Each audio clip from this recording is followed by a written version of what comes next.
Hi, everyone. I'm Kelly. My topic for my research paper is Alleviating Mental Health Crisis, Early Childhood, and Adolescent. Mental health is how we function. It controls our emotions, psychological well being, and social skills. On the flip side of this is mental health crisis. Mental health crisis is when an individual is unable to manage the ups and downs of daily life, even though we might say it's not threatening. Mental illness has led to devastating outcomes such as suicide and other symptoms. Before COVID, there were only 20% of children receiving help from a mental health professional. However, there has been an increase in 24% in those children 5 to 11 and 13% for those 12 to 17. In the United States, there are only 4,000 child and adolescent clinical psychologists out of over 100,000. The current mental health crisis can be reduced among individuals in early childhood to adolescent by implementing three mental health strategies: mindful meditation, reducing stigma through education, and having a monthly caretaker child community-based mental health workshop. Involving these strategies in schools and communities help with the reduction of adverse childhood experience. With the support, those in need will be able to better navigate their emotions effectively. It is recommended that ACEs are screened by pediatric healthcare providers. However, in recent studies, only 76% of pediatricians stated that they lack the knowledge of ACEs study or the experience. And due to this factor,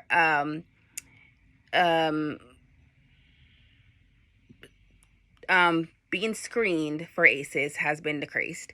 These experiences may be physical, emotional, sexual, incest, and neglect. Depending on the age and the severity of the abuse, a child is at risk for toxic stress. And toxic stress it stays in the body and it wreaks havoc. It changes how our body functions.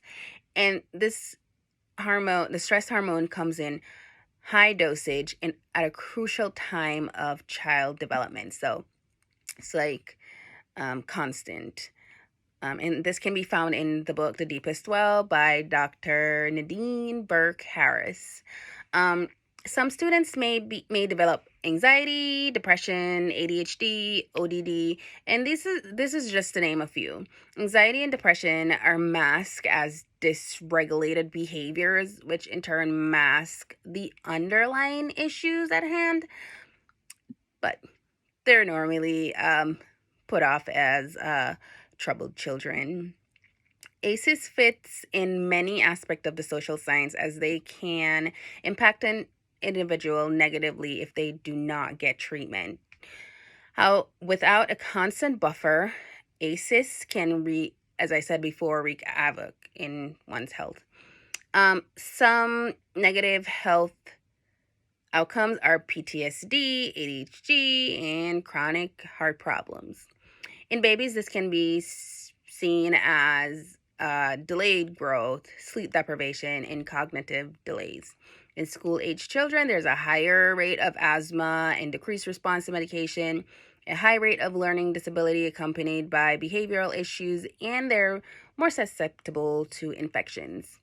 In adolescents, some of these negative behaviors are risky sexual behaviors, which can lead to a higher rate of STDs, teen pregnancies, bullying, smoking, drug misuse, and obesity. This can also be found in Dr.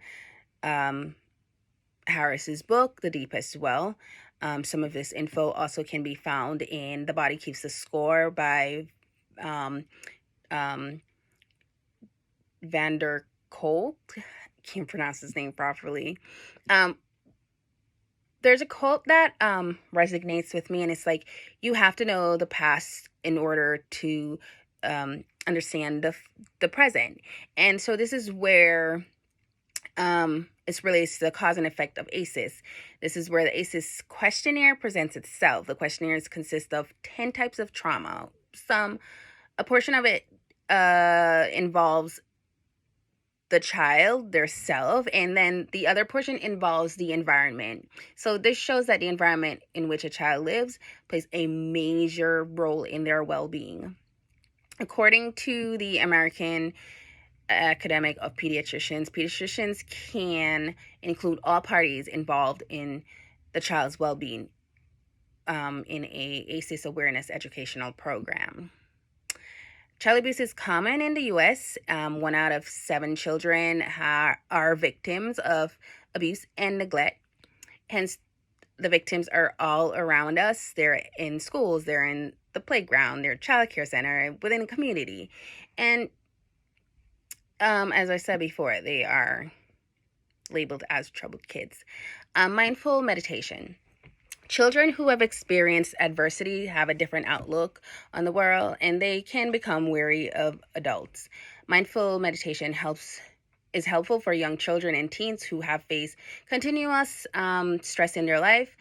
With meditation, the participants are aware. With mindful meditation, they're aware of their surrounding. They have room to be vulnerable and sit with their emotion, and completely, it's free of judgment or any, of those emotions. It's helpful as it stimulates the vagus nerve. It's located right here, and it helps the individual during stress. And the vagus nerve causes one's bodily function to decrease, leading them to lose consciousness. Other symptoms include inability to swallow, abdominal pain, GERD, wheezing, and hoarseness. Including introducing mindful meditation to young children and teens will help them relax it, which allows them to deal with the stress and anxiety of traumatic events. And mindfulness does not make the traumatic event disappear, but it allows them to, come to terms and how to coping skills. A study which includes adolescents who were diagnosed with bipolar in a mindful program. The study lasted a year with children ranging from 14 years to 18 years, and there was a 90% schedule attendance, with 9 out of 10 participants completed the program. And after the trial, the report was noticeable decrease of emotional dysregulation, depressive states, suicidal thoughts, and self-harm, which is amazing. Reducing through education. In today's society, the knowledge of mental illness is still not understood by some. 16% of individuals between 10 and 19 years old globally suffer from some sort of mental illness. And the leading cause of death among this group is suicide. Constant, and something must be done. Children who have faced adversity without a safety net tend to be prone to be stigmatized. They also struggle with their physical health and their academics. Even though our society has come a far way in the treatment of mentally ill individuals, there is still much more education to be given to lessen the stigma and potential harm surrounding these individuals. They become easily targeted due to being a part of a vulnerable population. Educating teachers, students, and caretakers can reduce ignorance around mental illness. Education will encourage those who are suffering to seek help. And in my conclusion, with these studies stated above, the mental health crisis in our current society can be mitigated. Educating those who on the school staff, in the community, within the home about mental illness is a very vital part of the solution. It's evidenced in the mindfulness program, in education, in the community involvement, helping with minimizing negative outcome in children. As stated in the CDC, individuals who exposed to ACEs are prone to substance misuse, incarceration, mental illness. The problem that we face due to adversity has caused 1.9 million heart disease cases and 21 million depression cases, according to the CDC.